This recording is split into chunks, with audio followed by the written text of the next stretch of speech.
Most people in America are familiar with what the rules of life are. Do unto others as you would have them do unto you. He who has the gold, sometimes and most often, makes the rules, which means at your company, your corporate executives have the right to make the code of ethics for your company. What are you expected to do? And how are you expected to behave? And what is your job? And why are they paying you? Or why do you get paid? The life of you is also sometimes open to being entrepreneurial. If that's the case, you need to find within your soul your calling from God. What has God called you to be good at? Now, is it worthwhile to you to make a living at it? That can be up to you.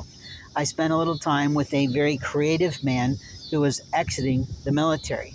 He had the ability to make beautiful baskets for parties, celebrations, and weddings. When we actually costed him on how much time it took him to do the work, and we got down to how much he was actually making, it was making him about $5 a basket.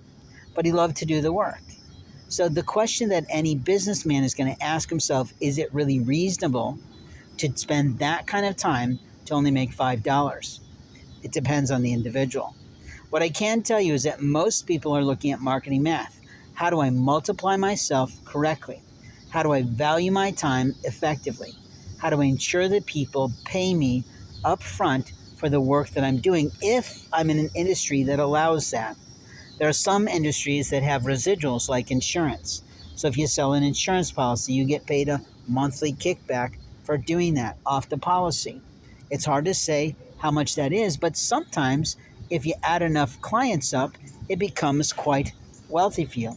I do know an insurance agent that was a seamstress, and as she started to age and as she started to time out of an interest in her way of communicating, that she was no longer interested in doing a lot of business networking, she started to go to farmers markets and selling aprons and other things.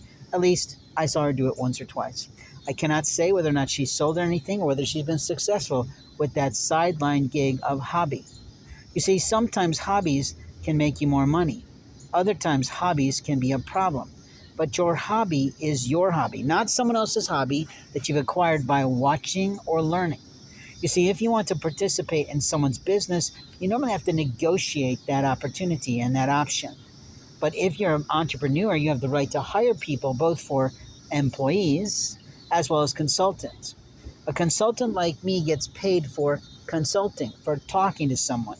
So when someone rolls up and offers me money, I'm always questioning, what's it for?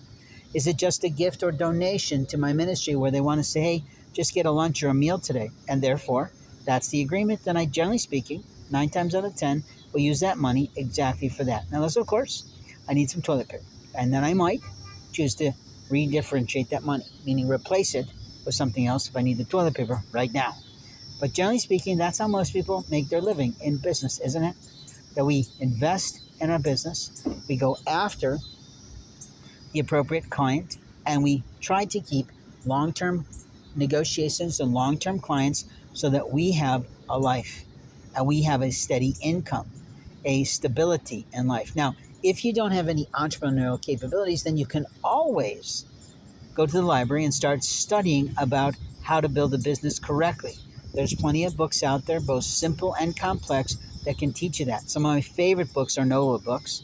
They're a bit pricey. They're usually $40 to $50 a book, but you can find them sometimes available in really good quality libraries. A lot of times they can be checked out because they're that good.